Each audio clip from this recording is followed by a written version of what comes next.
I'm doing a thing where I don't drink midweek. It's awful. Yeah, fill it up.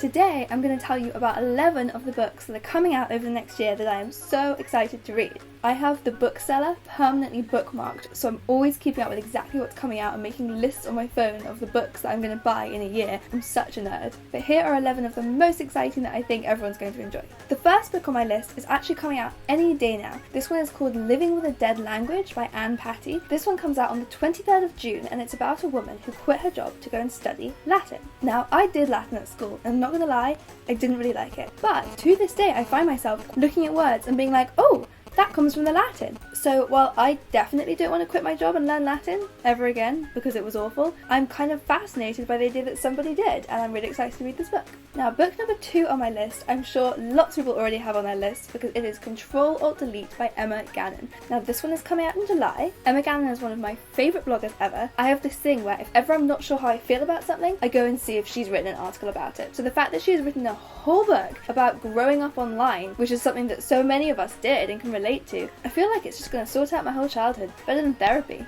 Now, number 3 on my list is, of course, The Cursed Child script. I am so excited for this because, let's face it, I'm never going to get to see the play. It's booked up for the next, 15 years. It's never going to happen for me. So come 31st of July, I'll actually get to know what happens. I mean, I already do because I looked up spoilers on the internet, but they were kind of confusing and it's going to be so much better to read it in the book. Now, fast forward to September for number 4. Another of my favourite people on the internet has written a book. This time I'm talking about Mara Wilson. Now, she is the actress who played Matilda, but she now doesn't really act at all other than a few cameos and things. She is a writer and she is such a great writer. She's so smart and witty and I love her takes on things. Her book is going to be called Where Am I Now, which is a brilliant name because she gets written about so often in these articles about where are they now, child stars of the 90s. So I love that she's flipping that on its head, and apparently it is going to include anecdotes from the set of Matilda. Another one that's coming out in September is called The Good Immigrant. Now, this is an anthology edited by Nikesh Shukla, and it's going to be a collection of about 15, I think, different writers writing about what it is like to be an immigrant in Britain today. Now, I heard about this one a while ago because it's been crowdfunded. People like J.K. Rowling donated towards it. There is so much xenophobia in Britain at the moment, and I think a book like this, talking about the experiences of immigrants living in Britain, is going to be one of the most important books of the year. Okay, a third book in September, and this one sounds totally bizarre. Nutshell by Ian McEwan. Now, I like Ian McEwan because his books are often a little bit different. This one sounds like his weirdest yet. It's a murder story where the sole witness is a 9-month-old unborn fetus still in the womb. What? I'm so intrigued. There's no way I'm not reading that book. Now, book number 7 on my list is Mama Can't Raise No Man by Robyn Travis.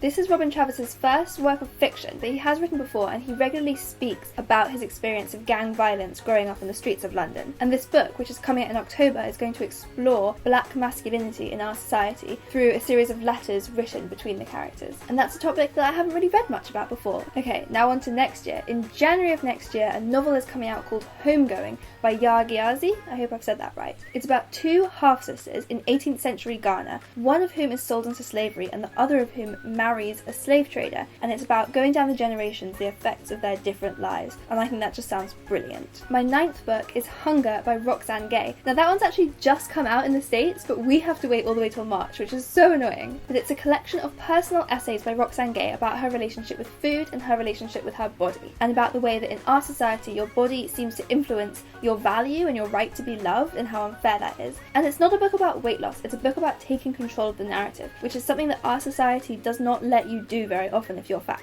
I really like Roxane Gay's writing, I always have, and this one sounds like it's going to be really positive, really inspirational. Number 10. I'm so excited for this one. This is Feminism for the Real World. Now, I don't know exactly when it's coming out in the UK. I know it's coming out in spring of next year in the US, so hopefully the same for us. Feminism for the Real World is an anthology edited by Jensen, and I've been following this one for a long time, seeing all the different contributors getting signed on, been so excited about this one. There's so many big names involved in this project now, whether they're writing for it or whether they're contributing previously published things for it. There's contributors like Roxane Gay, Mindy Kaling, Laverne Cox. It's going to be this really inclusive, intersectional approach for feminism, which I think is so needed. Jensen has said it's her dream project, and I think it's going to be my dream book to read. And then finally, number 11 is The Gender Games by Juno Dawson. Now, this one I've slightly cheated on the list because it is actually more than a year away. The Gender Games isn't coming out until July of next year, but I had to include it because I'm just so excited about it. Juno Dawson is a transgender author, and The Gender Games is partly a memoir and partly an exploration of feminism and femininity in both science and the media and culture. And it's going to include contributions from other writers in the LGBT+ community, which is really great. And Juno Dawson said that she wrote it because she's fascinated by constructs of gender and the damage that they do, which I totally agree with and really interested in. And that this book is going to be a call to arms for a gender revolution. Bloody brilliant. Whew! That was a whirlwind tour through my top 11. I have about 50 more than that written on the notes app in my phone, but those are the top 11 that I have bookmarked and pre-ordered and I'm ready to read. I genuinely have a reading schedule at this point. Like, I have a calendar and I write down what I'm going to be reading each day and each week. It's amazing. People lend me a book to read and I'm like, oh, I'll slot it in on the 23rd of August. So I hope that you liked the sound of some of those books. Let me know if you have any other book recommendations. I always love hearing them, as you can probably tell. You can Snapchat me if you want to tell me about any books. My username is here, and I'll see you next week when I'm going to be drinking more wine and talking about all of the online book clubs that I've joined this month. See you then! Cheers!